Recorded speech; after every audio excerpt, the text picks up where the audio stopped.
The air is thick, heavy, suffocating. It's not just the humidity clinging to this Kentucky hilltop, it's the weight of thousands of souls trapped, tormented, forgotten. This is Waverly Hills Sanatorium, a place where hope came to die. The building looms, a decaying giant against the bruised sky. Broken windows stare like empty sockets. The wind howls through the corridors, a chorus of the dead. I've stepped into countless haunted locations, but this one feels different. It feels alive. Waverly Hills was born from good intentions, a place to cure the White Plague, tuberculosis, that ravaged the early 20th century. It opened in 1910, a beacon of hope in a time of despair. But hope is a fragile thing. The disease was relentless, the treatments experimental and often brutal. The death toll rose, and with it a palpable sense of dread. Waverly Hills, once a symbol of healing, became a breeding ground for something far more sinister. Imagine the despair, the sound of coughing echoing through the halls, a symphony of suffering, the stench of bleach and decay, a constant reminder of mortality. Every day another soul surrendered to the darkness. They say up to 63,000 people died within these walls. Their final moments filled with fear, their last breaths echoing in the emptiness.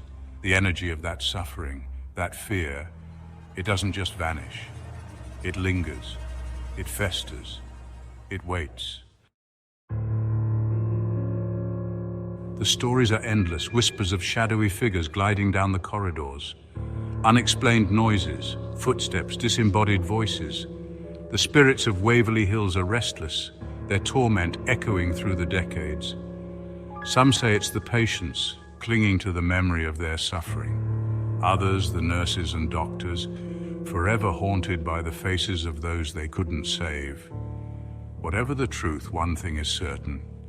Waverly Hills is a hotbed of paranormal activity. In the shadowy corridors of Waverly Hills Sanatorium, the echoes of the past linger, whispering tales of sorrow and loss. Among the many spirits that haunt these halls, two stand out, their stories etched into the very fabric of this haunted place. Two spirits stand out amidst the countless others. Their presence is felt by many who dare to walk these haunted halls. They are not just any spirits, they are the ghostly children of Waverly, forever bound to this place by the tragic circumstances of their deaths. Mary, a young nurse who contracted tuberculosis, her heartbroken cries echoing through the halls. She was dedicated to caring for the sick, but the disease claimed her life. Now, her spirit roams the corridors, her sorrowful wails a haunting reminder of her unfulfilled dreams and the pain she endured. And Timmy, a boy who loved to play with his red ball, his laughter now a chilling reminder of lives cut short. Timmy's playful spirit is often seen chasing his ball down the dark hallways, his innocent laughter echoing eerily through the empty rooms. His presence is both heartwarming and heartbreaking, a symbol of lost childhood. They say Timmy likes to play tricks, moving objects, whispering names. Visitors have reported feeling a small hand tugging at their clothes or hearing a child's voice calling out to them. These playful antics are Timmy's way of making his presence known, a reminder that he is still here, even in death. Mary, her sorrow palpable, appears to those who are hurting, a spectral comforter in this house of pain. She is often seen by patients and visitors who are experiencing emotional distress, offering a sense of comfort and understanding. Her presence is a testament to her enduring compassion, even in the afterlife. These children, forever bound to Waverly, are just two of the many souls seeking solace in the afterlife. Their stories are a poignant reminder of the human cost of the tuberculosis epidemic and the lasting impact it had on those who lived and died within these walls. The ghostly children of Waverly Hills Sanatorium continue to captivate and haunt those who visit. Their presence a testament to the enduring power of the human spirit. Room 502, a vortex of terror. Room 502. Even seasoned investigators speak of this room in hushed tones. It is a place that has left an indelible mark on those who have dared to enter. The stories that emerge from this room are not just tales of the supernatural, but of deep human tragedy. It was here a young nurse, driven to despair by an unwanted pregnancy, took her own life. Her story is one of many that have contributed to the room's dark reputation. The walls seem to echo with her cries, and her presence is felt by those who are sensitive to the otherworldly. The energy in this room is suffocating, heavy with sorrow and rage. Visitors often describe a feeling of being watched, an oppressive atmosphere that makes it hard to breathe. The room's very air seems thick with the weight of past suffering.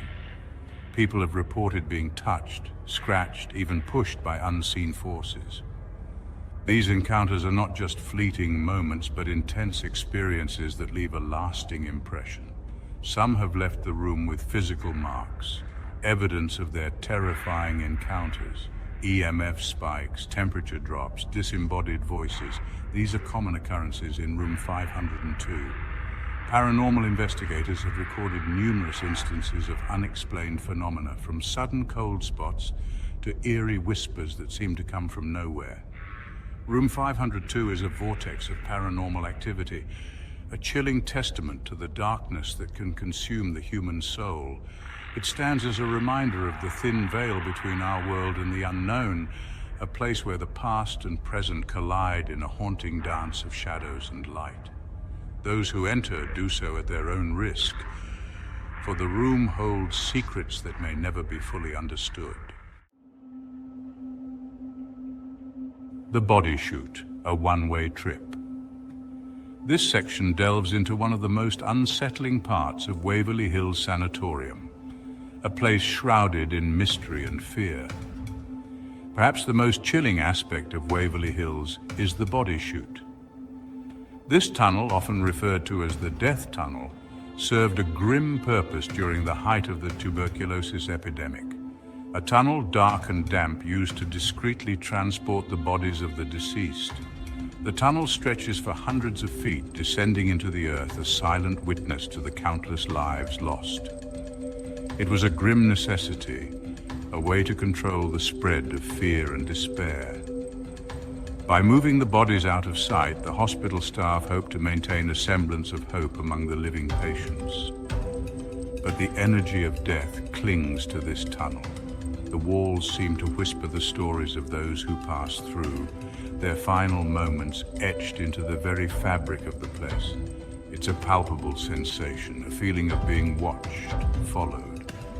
Visitors often report an overwhelming sense of dread, as if unseen eyes are tracking their every move. The air grows cold, the silence deafening. Every footstep echoes ominously, amplifying the eerie atmosphere. The tunnel's oppressive stillness is almost suffocating. This is the final journey for thousands of souls, a one-way trip into the abyss. Each step taken within this tunnel is a step closer to understanding the profound sorrow and loss that permeates Waverly Hills. The body chute stands as a haunting reminder of the past, a testament to the countless lives that ended within its walls. It is a place where history and the supernatural intertwine, leaving an indelible mark on all who dare to enter. Standing in the darkness of Waverly Hills, I feel a chill crawl down my spine. It's not just the cold air, but a deeper, more primal fear. The hairs on my arms stand on end. My senses are on high alert. I've encountered the unexplained before, but this place, it's different. The energy here is raw, untamed. It's in the walls, in the air we breathe. It's a stark reminder that some wound, some pain, transcends the veil of death. Waverly Hills, a haunting reminder. As I leave Waverly Hills, the weight of the experience lingers. The stories, the whispers, the palpable sense of sorrow. It's a place that stays with you, a haunting reminder of the fragility of life and the enduring power of the human spirit.